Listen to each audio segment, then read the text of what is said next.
भी हम आज देखेंगे फोटो ट्रांसडक्शन।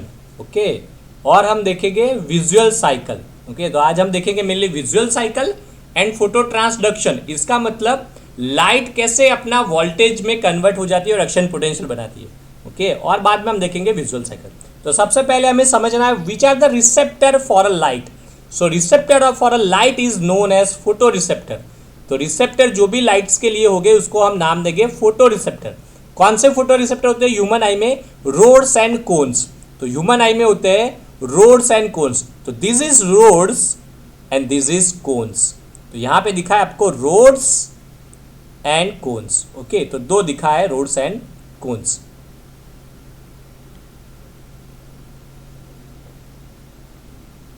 तो this is your photo receptor rods and cones.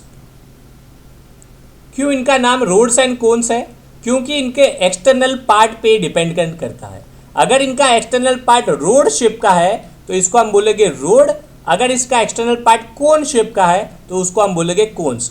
तो ये एक्सटर्नल पार्ट आप देखो कोन शेप है तो दिस इज योर कोन्स। ये एक्सटर्नल पार्ट आपका रोड शेप है तो दिस इज योर रोड्स। तो this is rods and this is cones. Rod का function is for a night vision. जैसे रोड पे हाईवे पे नाइट में जाते हैं तो नाइट में आएगा नाइट विजन। कोन का फंक्शन होगा day vision and colour vision, क्योंकि डे में क्रिस्टल क्लियर कलर विजन भी देखना है। तो cones function day vision colour vision, rod function night vision. External part पे ये डिपेंडेंट होता है। इंटरनल पार्ट तो दोनों का ऑलमोस्ट सेम ही होगा। इंटरनल पार्ट में न्यूक्लियस होगा, फिर साइनेप्टिक बॉडी जहाँ से साइनेप्स होगा, फिर इंटरनल सेगमेंट, ये सभी में कॉमन होगा। लेकिन जो एक्सटर्नल पार्ट है जहाँ पे फोटो रिसेप्टर होता है वो अलग होता है। वो एक्सटर्नल पार्ट अगर रोड शेप का है तो हम उसको रोड बोलेंगे। एक्सटर्नल पार्ट अगर कोन शेप का है तो उसको हम कोन्स बोलेंगे। तो ये आपका कोन शेप है तो ये होगा कोन्स, ये आपका रोड शेप है तो ये होगा रोड्स। एक्सटर्नल पार्ट में क्या होता है? तो एक्सटर्नल पार्ट में की सब्सटेंस होता है जिसको हम बोलते हैं पिगमेंट। ओके, जिसको हम बोलते हैं फोटो पिगमेंट, जो फोटो रिसेप्टर की तरह काम करता है। तो एक्सटर्नल पार्ट में कौन सा पिगमेंट होता है? तो एक्सटर्नल पार्ट अगर रोड्स का है तो वहां पे होगा रोडोप्सिन। अगर वो कोन का है तो वहां पे होगा कलर पिगमेंट। ये कलर पिगमेंट के तीन अलग अलग नाम है जो मैं आपको आगे दिखाऊंगा। वो रट्टा मारना पड़ेगा, ट्रिकी है, लेकिन वो नहीं लिखोगे एग्जाम में तो भी आपके 50% मार्क्स आ जाएंगे। आपको यही पता होना चाहिए कि यहाँ पे जो होता है वो कलर पिगमेंट होता है, क्योंकि ये डे और कलर विजन को पिक करते हैं। यहाँ पे जो होता है वो रोडोप्सिन होता है। तो यहाँ पे जो पिगमेंट है वो रोडोप्सिन है, यहाँ पे जो पिगमेंट है कलर पिगमेंट है। यहाँ पे अगेन दिखा है membrane shell line with rhodopsin और अ कलर पिगमेंट। तो अगर ये रोड होगा तो यहाँ पे आएगा आपका रोडोप्सिन, अगर ये कोन होगा तो यहाँ पे आएगा आपका कलर पिगमेंट। ओके, तो ये इंटरनल पार्ट है जहाँ पे माइटोकॉन्ड्रिया मेन होते हैं जो आपको एनर्जी देने का काम करते हैं। वो सारे सेल्स में है, इसलिए हमको डिस्कस रूटीन में नहीं करना। हमें ऐसी चीज़ें रूटीन में डिस्कस करनी है कि जो सारे सेल से अलग है, जो सिर्फ और सिर्फ रोड्स एंड कोन्स में ही हो, वही हमें आज मेन फोकस करना है। तो आप देखो इंटरनल पार्ट जहाँ पे माइटोकॉन्ड्रिया होगा, फिर न्यूक्लियस, फिर साइनेप्टिक बॉडी जहाँ पे ये साइनेप्स होगा बाइपोलर सेल्स के साथ, फिर ये आपका एक्सटर्नल लिमिटिंग मेम्ब्रेन जो रोड्स एंड कोन्स को और न्यूक्लियस को अलग अलग करेगा। ये आपका थर्ड लेयर है, ये सेकंड लेयर, इसके पहले पिगमेंटेड लेयर जो मैंने आगे के लेक्चर में कवर किया है वो वाले लेयर्स ऑफ रेटिना करके। ओके, ये वाला pigmented layer, rods and cones, external limiting membrane. Okay,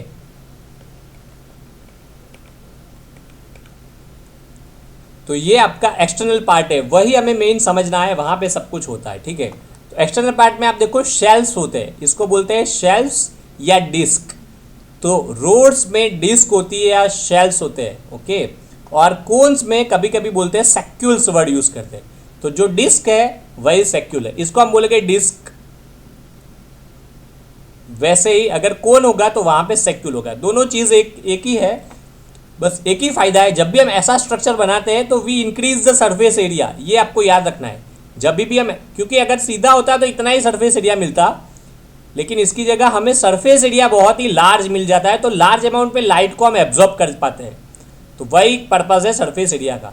जैसे बोलता है कि कौन सा स्टेट इंडिया में है जिसको सबसे लार्जेस्ट ओशियंस का, मतलब सबसे लार्जेस्ट समुद्र किनारा मिल रहा है, जहाँ पे दो गल्फ बनते हैं, वहाँ पे गुजरात। ओके, भले गुजरात छोटा स्टेट है बाकी स्टेट के कंपेयर में, लेकिन गुजरात में दो आपको मिलेगी जो बनेगा, एक कच्छ का अखात और एक खंभात का अखात। ओके, तो दो बनते हैं, उसकी वजह से कच्छ और खंभात की वजह से गुजरात का सरफेस एरिया दरिया समुंदर के साथ बहुत ही बड़े अमाउंट में बढ़ जाता है।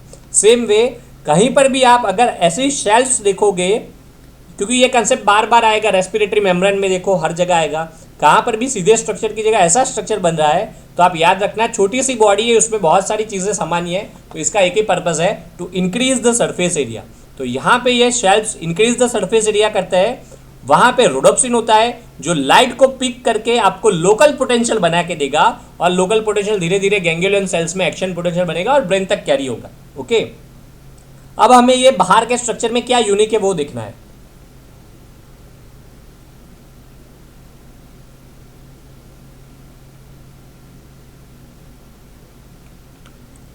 तो ये है आपका अगेन रोड्स और कोन्स। ओके, क्या है एक्सटर्नल पार्ट, देखो मेनली एक्सटर्नल सेगमेंट वो हमें पढ़ना है।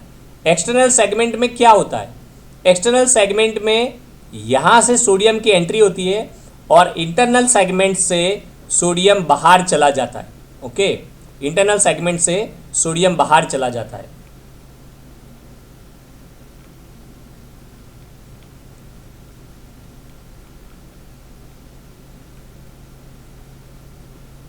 ओके, तो यहाँ से सोडियम की एंटर होती है और यहाँ से सोडियम पंप की वजह से सोडियम बाहर चला जाता है। ओके,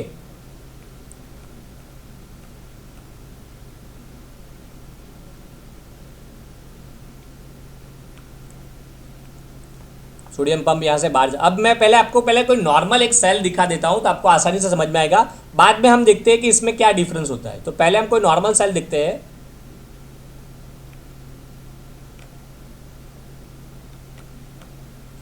तो मान लो आपका ये कोई नॉर्मल सेल है, ये रोड और कोन्स नहीं है, कोई भी एक नॉर्मल सेल है।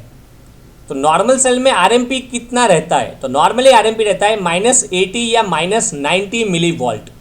आरएमपी मतलब रेस्टिंग मेम्ब्रेन पोटेंशियल, ये आपको जनरल फिजियोलॉजी में कवर किया होगा, लेकिन थोड़ा रिवीजन करते हैं तो आसानी से समझ में आ जाएगा रोड्स एंड कोन्स में। तो आरएमपी मतलब resting membrane potential at rest होता है -80 और -90 मिली वोल्ट।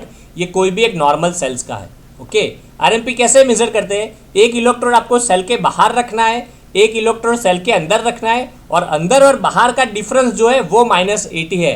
क्लियर सबको? सो -80 मिली वोल्ट आरएमपी मतलब एक इलेक्ट्रोड बाहर दूसरा इलेक्ट्रोड अंदर, और उसका डिफरेंस आपको आरएमपी मिलेगा। -80 का ये मतलब मत समझना कि यहाँ पे -80 होते हैं या यहाँ पे नेगेटिव आयंस होते हैं, ऐसा नहीं है। मान लो यहाँ पे 500 है तो यहाँ पे 420 होगा, यहाँ पे 1000 है तो यहाँ पे 920 होगा।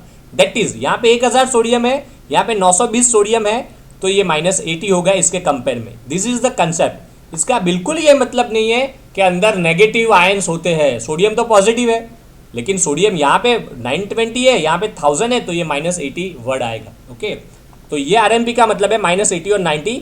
ये ईसीएफ यहाँ पे होगा, ईसीएफ और आईसीएफ का डिफरेंस है। तो ये कोई भी एक रूटीन सेल है, इतना हमें आरएमपी मिलता है। कोई भी रूटीन सेल में इतना आरएमपी क्यों मिलता है, ये कंसेप्ट है। ये अगेन आपको जनरल फिजियोलॉजी में चला होगा तो आपको क्लियर समझ में आएगा कि which are the factors which determines the RMP. यहाँ पे हम वापस थोड़ा बहुत डिस्कस करते हैं कि कौन कौन सी चैनल्स होती है जो आरएमपी बनाती है और एक्शन पोटेंशियल में काम आता है। तो सबसे पहले चैनल होती है वोल्टेज गेटेड सोडियम चैनल। कोई भी सेल आप यूनिक सेल की जगह आप कोई भी एक सेल समझो बॉडी का, रोड्स एंड कोन्स की बात नहीं कर रहे, कोई भी सेल्स में यहाँ पे एक चैनल्स होगी जिसको हम बोलेंगे voltage gated sodium channel. Open होती है या क्लोज होती है, तो क्लोज्ड।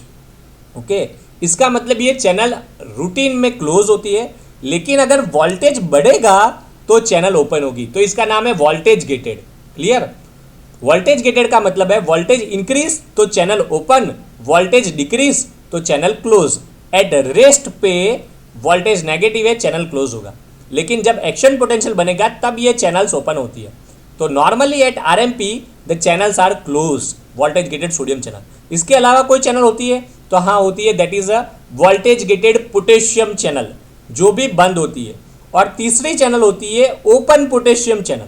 ओपन पोटेशियम चैनल हमेशा ओपन ही रहती है, और वो चैनल ओपन रहने की वजह से पोटेशियम हमेशा अंदर से बाहर जाते हैं, क्योंकि पोटेशियम कहाँ पे हाई है, इनसाइड, सोडियम कहाँ पे हाई है, बाहर की साइड। तो ये आप सबको पता होगा, ईसीएफ में सोडियम हाई होते हैं, आईसीएफ में पोटेशियम हाई होते हैं। सभी को क्लियर याद रखना है, जनरल फिजियोलॉजी का है। इसका मैं निमोनिक्स भी देता हूँ, सी वाटर करके, लेकिन अभी बहुत लंबा हो जाएगा, उसको डिस्कस नहीं करते। अभी आप ये याद रख लो, सबको पता होगा ECF में sodium is very very high, ICF में potassium is very very high. If you open the channel then potassium moves from ICF to ECF and sodium moves from ECF to ICF। अगर आप channels को open कर दोगे तो ions की movement होगी। Clear? अगर चैनल ओपन होगी तो आयंस की मूवमेंट होगी, लेकिन आयंस की मूवमेंट कहाँ पे होगी? तो जहाँ पे ज़्यादा आयंस है वहाँ से वो लेस की तरफ जाएंगे, क्योंकि ये पैसिव ट्रांसपोर्ट हो गया। जैसे कि आप मान लो आप थिएटर में मूवी देखने जा रहे हो, ओके, अभी मूवी स्टार्ट नहीं हुआ है, दरवाज़ा बंद है, तुरंत दरवाज़ा खुलता है तो क्या होता है? सारे लोग अंदर जाते हैं, क्योंकि लोग बाहर ज़्यादा थे। अभी मान लो मूवी एंड हो गया तो अंदर लोग ज़्यादा होते हैं, दरवाज़ा खुलता है, मूवी एंड होके क्या होता है? सब लोग बाहर जाते हैं। तो अगर दरवाज़ा खुलता है तो लोग अंदर या बाहर जाएंगे, लेकिन क्या होगा? जहाँ पे हाई हो गए तो लोग हमेशा हाई टू लो जाते हैं। अगर पोटेशियम चैनल ओपन हो रही है तो पोटेशियम हाई यहाँ पे है तो पोटेशियम हमेशा मूव होगा ICF टू ECF। अगर सोडियम चैनल ओपन होती है तो सोडियम हाई ECF में है, इसकी वजह से सोडियम मूव होगा ECF टू ICF। तो normally sodium channel are close at rest, potassium channels are also close at rest, plus there is a third potassium channel which always remains open, और वो potassium को बाहर फेंकेगी। इसके अलावा चौथी चीज़ होती है जिसको हम बोलते हैं सोडियम पोटेशियम पंप। जो भी आपका एक्टिव ट्रांसपोर्ट है, जो सोडियम पोटेशियम पंप पूरा पढ़ लेना प्राइमरी एक्टिव ट्रांसपोर्ट में, 3 सोडियम को मैनेज करेगा और 2 पोटेशियम को रिवर्स डायरेक्शन में, ताकि वो एक्टिव ट्रांसपोर्ट है एनर्जी यूज करके। तो मान लो सोडियम यहाँ से यहाँ जा रहा है नॉर्मली, तो पंप आपको सोडियम यहाँ से बाहर फेंक के देगा 3 सोडियम। और नॉर्मली पोटेशियम ICF से ECF जा रहा है हाई टू लो, लेकिन पंप एक्टिव ट्रांसपोर्ट है तो वो पोटेशियम को बाहर से अंदर फेंक के देगा आपको 2 पोटेशियम को। ओके, तो वो पंप है। तो ये 4 चीज़ें मिलके अल्टीमेटली आपका RMP बनाती है -80 to 90। क्लियर? कौन सी 4 चीज़ें? पहली तो voltage gated sodium channel normally closed, दूसरी voltage gated potassium channel normally close, तीसरी ओपन पोटेशियम चैनल जो हमेशा ओपन रहेगी, पोटेशियम को बाहर फेंकेगी, और चौथा होगा सोडियम पोटेशियम पंप जो कि ऑपोजिट काम करेगा, क्योंकि वो एनर्जी यूज करता है, वो एक्टिव ट्रांसपोर्ट है। ये चारों चीजें मिलके हमें RMP मिलता है -80 to -90। क्लियर? ये हर एक सेल में होता है। आज हमारे रोड्स एंड कोन्स में क्या यूनिक है? रोड्स एंड कोन्स में हमें जो ये वोल्टेज गेटेड सोडियम चैनल है वो क्लोज की जगह ओपन वर्ड आएगा। कौन सा वर्ड आएगा? ओपन। तो आप देखो यहाँ पे दिखाई है सोडियम चैनल जो है ओपन। ओके, तो नॉर्मली हमारी सोडियम चैनल ओपन रहेगी। Voltage gated sodium channel normally close होती है, लेकिन ये रोड्स है, आई का स्ट्रक्चर है, आई में ये रोड रहती है ओपन। कौन इसे ओपन रखता है? आप देखो, केप्ट ओपन बाय CGMP। तो CGMP मतलब साइक्लिक ग्वानोसाइन मोनोफॉस्फेट, CGMP इसको हमेशा ओपन रखता है। और अगर सोडियम ओपन होगा तो कौन सी मूवमेंट होगी? हमने देखा सोडियम हाई ECF में है, लो ICF में है, तो हमेशा सोडियम मूव होगा ECF टू ICF, तो सोडियम अंदर आएगा। इसके बाद जो इंटरनल सेगमेंट है, यहाँ से सोडियम को हम बाहर फेंकते हैं, लेकिन ये सोडियम पोटेशियम पंप की तरह है। सोडियम पोटेशियम पंप होगा जो एनर्जी यूज करके हमें सोडियम को बाहर फेंक के देगा। तो यहाँ से सोडियम पंप भी होगा, लेकिन ये अलग स्ट्रक्चर आई में, लेकिन समझो कि जैसे सोडियम पोटेशियम पंप बाहर फेंकता है, वैसे ही इंटरनल सेगमेंट में सोडियम बाहर चला जाता है। तो नॉर्मली सोडियम एंटर होता है एक्सटर्नल सेगमेंट से, एग्जिट होता है इंटरनल सेगमेंट से। लेकिन मेन ये सारे सेल्स में है, क्योंकि सारे सेल्स में आप देखो सोडियम पोटेशियम पंप तो होता है, लेकिन क्या हमें यूनिक मिला? ये पार्ट हमें यूनिक मिला। नॉर्मली ये चैनल बंद थी, आज ये चैनल ओपन है। उसकी वजह से क्या हुआ? सोडियम बाहर से अंदर गए। अब आप बोलो कि नॉर्मली ये सिनारियो था, सोडियम बंद रहते थे, RMP था -80 और 90। अगर सोडियम अंदर जाना स्टार्ट कर देंगे, मान लो अभी ये रोड्स एंड कोन्स है, अगर ये दरवाज़ा ओपन हो चुका है, सोडियम चैनल्स ओपन, तो सोडियम अंदर जाना स्टार्ट हो जाएंगे। ओके, अगर सोडियम अंदर जाना स्टार्ट हो गए तो ये RMP का क्या होगा, ये आपको बोलना है। ओके, तो RMP होगा पॉजिटिव की तरफ, लेस नेगेटिव, क्योंकि आपने चैनल ओपन कर दी तो बाहर के सोडियम अंदर आ रहे हैं, अंदर सोडियम बढ़ रहे हैं, तो -80 का हो जाएगा -70। मान लो 10 सोडियम आ गए तो -80 का हो गया -70, और 10 हो गए तो -80 का हो गया -60, और 10 हो गए तो हो गया -50, और 10 हो गए तो -40। ओके, तो इस तरह से सोडियम अंदर आ रहे हैं, उसकी वजह से आरएमपी लेस नेगेटिव और पॉजिटिव की तरफ मूव हो रहा है। तो ये आरएमपी रोड्स एंड कोन्स में हमें मिलता है -40 मिलीवोल्ट। क्लियर सबको? तो यहाँ पे दिखाया है -40 millivolt. So what is -40 millivolt? आपको क्या समझना है? This is the RMP of rods and cones. What is the RMP of rods and cones? -40 millivolt. Normal RMP कितना होता है? -80 to 90। तो टीचर्स पूछेगी आपको कि क्यों रोड्स एंड कोन्स में आरएमपी लेस नेगेटिव है, क्यों रोड्स एंड कोन्स में -80 और 90 की जगह -40 होता है? तो आपका आंसर आएगा कि रोड्स एंड कोन्स में sir sodium channels are not a closed one but a sodium channel are open one.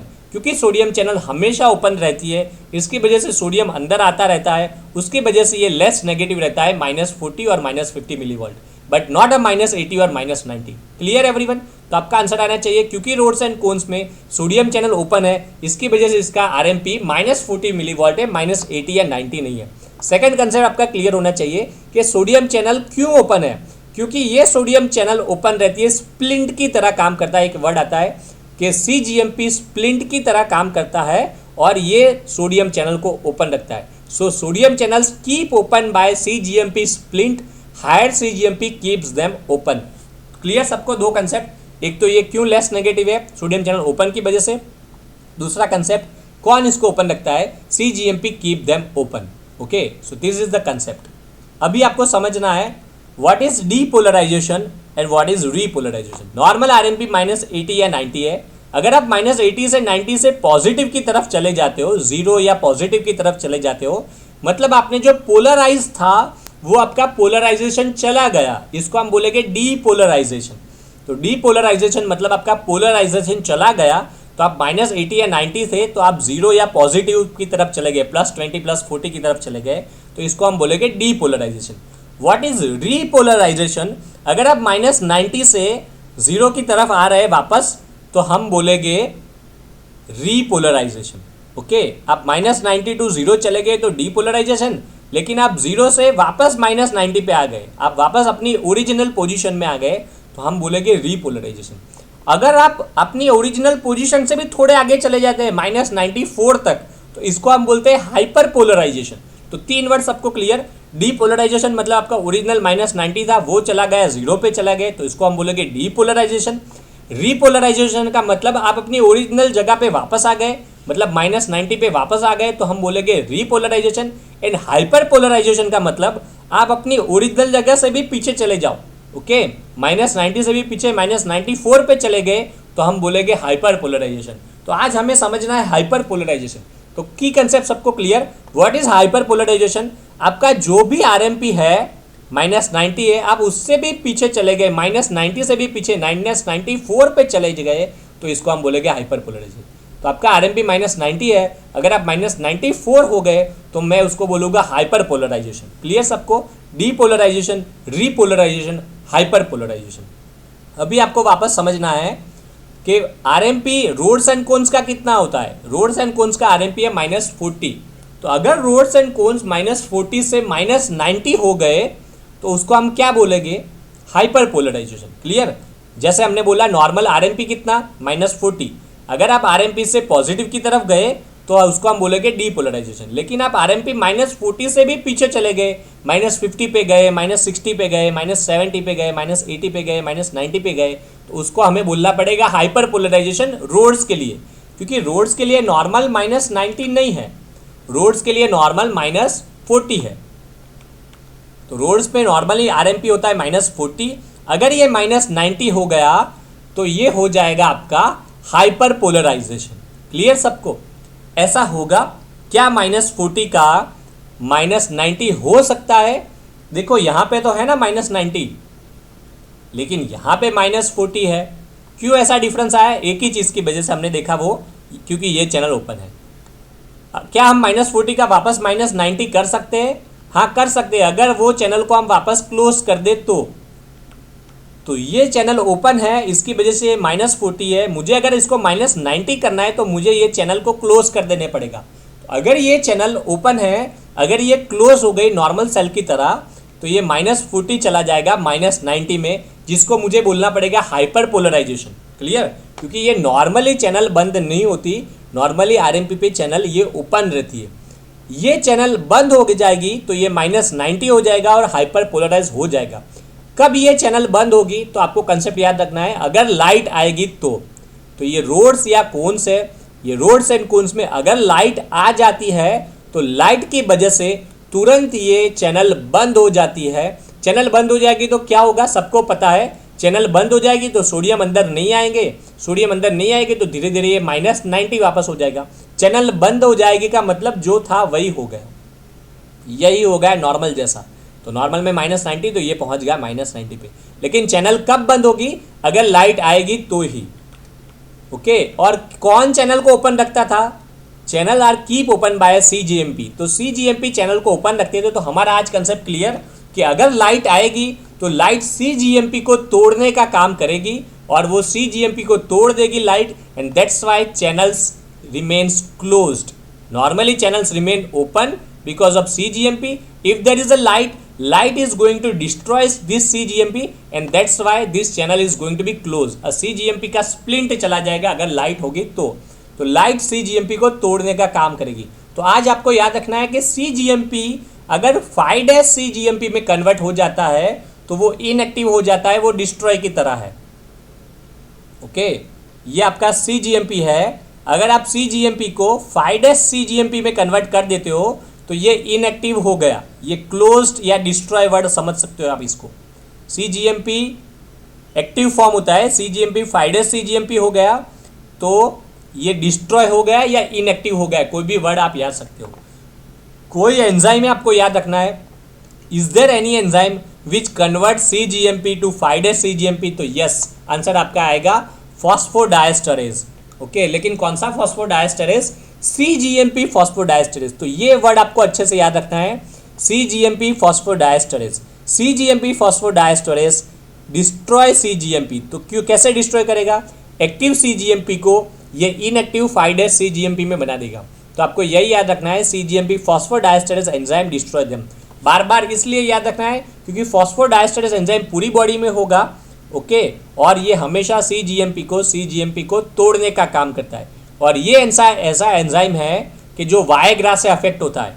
Okay, जो ड्रग्स आती है वायग्रा, सिल्डेनाफिल करके, ये जब मैं आपको नाइट्रस ऑक्साइड या CVS का पार्ट चलाऊंगा उसमें मैं क्लियर करूंगा कंसेप्ट। तो एक ही कंसेप्ट है कि फॉस्फोडाइस्टरेज एंजाइम CGMP को 5' CGMP बनाती है और ये एंजाइम ऑल्सो अफेक्ट होता है वायग्रा से। वायग्रा इस एंजाइम को बंद कर देती है, इनहिबिट करने का काम करती है। तो आपको यही समझना है कि वायग्रा की एक साइड इफेक्ट है कलर ब्लाइंडनेस। वायग्रा अगर आप ले रहे हो तो कलर ब्लाइंडनेस हो सकता है क्योंकि वायग्रा भी CGMP से काम करती है फॉस्फोडाइस्टरेज से होके, और लाइट भी इसी वर्क पे काम करती है। ओके, तो अभी ये कंसेप्ट है, थोड़ा टाइम बचता है, लास्ट में तो हम डिटेल में देखेंगे कि उसका क्या काम है। लेकिन आई में हमें यही समझना है कि CGMP is converted to inactive form 5' CGMP by enzyme which is known as CGMP phosphodiesterase enzyme. CGMP phosphodiesterase enzyme active form को बना देगी इनएक्टिव फॉर्म में। क्लियर? अगर CGMP इनएक्टिव हो गया तो क्या हो जाएगा? अगर CGMP इनएक्टिव हो गया तो सोडियम चैनल बंद हो जाएगी, क्योंकि CGMP स्प्लिंट की तरह सोडियम चैनल को ओपन रखता था। CGMP चला गया, वो स्प्लिंट चला गया और सोडियम चैनल बंद हो गई। ओके, सोडियम चैनल बंद हो जाती है तो सेल्स हो जाता है -90, जिसको हम बोलते हैं hyperpolarisation. Okay, so these are the key words. Okay, clear everyone? So this is your rods and cones, this is external segment, this is internal segment, this is nucleus, this is synaptic body। तो rods and cones में आपको 4 layers लिखने या 4 structure लिखने हैं, external segment, internal segment, nucleus, synaptic body. क्या लिखना है आपको? साइनेप्टिक बॉडी साइनेप्स होगी बाइपोलर सेल्स के साथ या हॉरिजॉन्टल सेल्स के साथ। न्यूक्लियस में आपको लिखना है न्यूक्लियस है जैसे सारो सेल्स में। इनर सेगमेंट में आपको लिखना है माइटोकॉन्ड्रिया है जो एनर्जी देते हैं और सोडियम पोटेशियम पंप की तरह सोडियम बाहर चला जाता है। लेकिन आपको एक्सटर्नल सेगमेंट अच्छे से एक्सप्लेन करना है क्योंकि एक्सटर्नल सेगमेंट यूनिक होता है जो बाकी सारों सेल्स में नहीं होगा, इसमें यूनिक है रोड्स एंड कोन्स में। क्योंकि एक्सटर्नल सेगमेंट्स में क्या यूनिक है?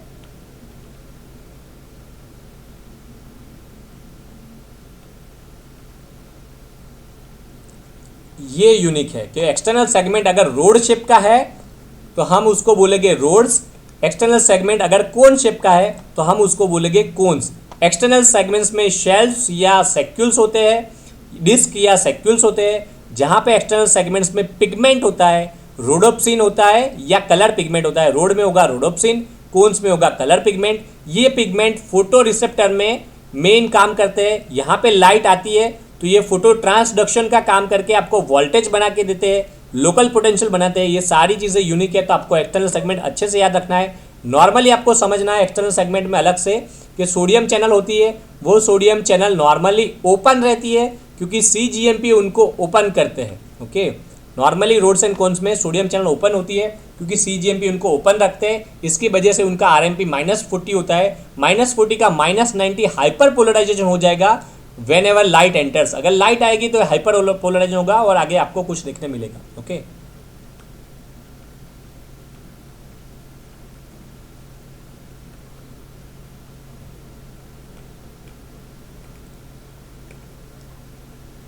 ओके, सो RMP कितना होता है -40 milliwatt. When hyperpolarise they move to -80 और -90 मिलीवॉट।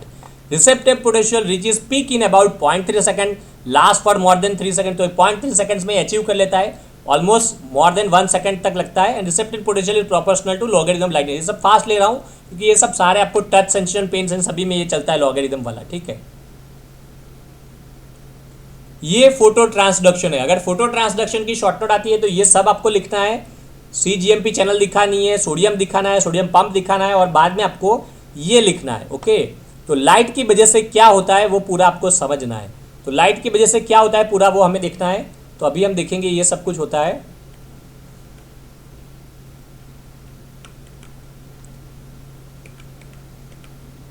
ओके, सबसे पहले तो लाइट आएगी, वो लाइट करेगी फॉस्फोडाइस्टेरेस को इनएक्टिव। वो कैसे करेगी वो हम आगे देखेंगे क्योंकि इसको हम बोलेंगे विजुअल साइकिल, उसमें देखेंगे। लेकिन अभी आप देखो लाइट आ गई तो लाइट सबसे पहले CGMP फॉस्फोडाइस्टेरेस को एक्टिव करने का काम करेगी। ओके, तो आप यहाँ से ही स्टार्ट करो। ये 3 अभी आगे और दिखना पड़ेगा, व्हाट इज मेटारोडोप्सिन, उसमें हम समझेंगे। तो लाइट की वजह से आपका CGMP फॉस्फोडाइस्टेरेस एंजाइम एक्टिव हो गया। CGMP फॉस्फोडाइस्टेरेस एक्टिव होगा तो ये एंजाइम CGMP को इनएक्टिव कर देगा। जैसे आपने देखा होगा acetyl cholinesterase enzyme, okay, myasthenia gravis में आएगा NM जंक्शन में। Acetyl cholinesterase enzyme acetyl choline को डिस्ट्रॉय करता है, वैसे ही CGMP फॉस्फोडाइस्टेरेस एंजाइम CGMP को डिस्ट्रॉय करता है। तो लाइट की वजह से एक्टिवेशन ऑफ CGMP फॉस्फोडाइस्टेरेस हो गया। CGMP फॉस्फोडाइस्टेरेस एक्टिव की वजह से CGMP टूट के 5' CGMP में बने गए। 5' CGMP बन गए तो वो इनएक्टिव फॉर्म है। तो वो CGMP का जो स्प्लिंट था सोडियम चैनल पे, वो स्प्लिंट चला गया। इसकी वजह से क्लोजर ऑफ सोडियम चैनल हो गया। ओके, तो इसकी वजह से डिक्रीज हो गया CGMP, उसकी वजह से क्लोजर ऑफ सोडियम चैनल हो गया। क्लोजर ऑफ सोडियम चैनल की वजह से सोडियम की एंट्री नहीं होगी। -40 के आप -90 पे चले गए तो इसको हम बोलेंगे हाइपर पोलराइजेशन इन रिसेप्टर सेल्स। और हाइपर पोलराइजेशन होगा तो आगे जाके एक्शन पोटेंशियल बनेगा गैंग्लियन सेल्स में। तो ये यूनिक है। नॉर्मली कोई भी सेल्स में डीपोलराइजेशन होने से कुछ आगे जाके होता है, यहाँ पे अलग है, हाइपर पोलराइजेशन होके आगे जाने से होता है। नॉर्मली डीपोलराइजेशन से फिर एक्शन पोटेंशियल बनता है, यहाँ पे यूनिक है हाइपर पोलराइजेशन से आपका आगे जाके एक्शन पोटेंशियल बनेगा। ओके, क्योंकि यहाँ पे हाइपर पोलराइजेशन होता है तो ये ग्लूटामेट को लेस रिलीज करते हैं और ग्लूटामेट लेस रिलीज होता है तब ये बाइपोलर और गैंग्लियन सेल्स में रिस्पांस आता है। ये यूनिक तरह से है। नॉर्मली ग्लूटामेट रिलीज होने से की वजह से रिस्पांस मिलता है। यहाँ पे देखो रिस्पांस कब आ रहा है, लेस रिलीज होने से या हाइपर पोलराइजेशन होने से। तो ये यूनिक है आई में, ये आपको समझना है कि नॉर्मली डीपोलराइजेशन से रिस्पांस मिलता है, यहाँ पे आपको याद रखना है हाइपर पोलराइजेशन से रिस्पांस मिलता है। क्योंकि बाइपोलर सेल्स और गैंग्लियन सेल्स नॉर्मली काम कर रहे होते हैं, उनको जब कमांड मिलना बंद हो जाता है तो उनका रिस्पांस मिलता है और फिर वो गैंग्लियन सेल्स में एक्शन पोटेंशियल बनाते हैं। तो ये हम आगे जाके कंसेप्ट देखेंगे। फोटो ट्रांसडक्शन में आपको ये लिख देना है पूरा, और ये आगे का जो पार्ट है इसको बोलते हैं विजुअल साइकिल, वो मैं आपको दिखाता हूँ अलग से एक लेक्चर में। ओके, तो अभी नेक्स्ट लेक्चर में हम समझेंगे विजुअल साइकिल। इसमें मैं आपको समझाऊंगा कि कैसे आप मेटारोडोप्सिन 2 तक पहुँचते हो और कैसे ये ट्रांसड्यूशन होता है, फिर ये सब कैसे होता है। तो अभी हमने क्या देखा आज के लेक्चर में, अभी हमने देखा -80 और -90 नॉर्मली होता है। फिर हमने देखा कि रोड्स एंड कोन्स में क्या अलग होता है, रोड्स कैसे, कोन्स कैसे होते हैं, एंड फोटो ट्रांसडक्शन। ओके, लेकिन फोटो ट्रांसडक्शन का जो आगे का पार्ट है वो विजुअल साइकिल कहलाता है। वो विजुअल साइकिल हमें अलग से एक लेक्चर में देखना पड़ेगा। ओके, तो यहाँ पे मैंने लिखा है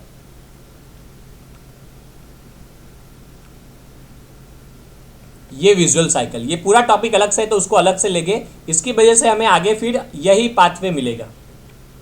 ओके, कि light is move to rhodopsin, फिर यहाँ पे देखो activation of phosphodiesterase, phosphodiesterase active हो गया, फिर हाइड्रोलाइज हो गया CGMP का, सोडियम चैनल बंद हो गई, ये सब। ओके, फोटो ट्रांसलेशन, इतना पार्ट हमें यहाँ पे डिटेल समझने मिलेगा, वो मैं अलग नेक्स्ट लेक्चर में लूँगा। ठीक है, तो clear, this is one rods and cones का structure and rods and cones का RMP कैसे होता है एंड फोटो ट्रांसडक्शन, और वो कैसे CGMP एक्टिव करता है और वायग्रा कैसे मैनेज करती है।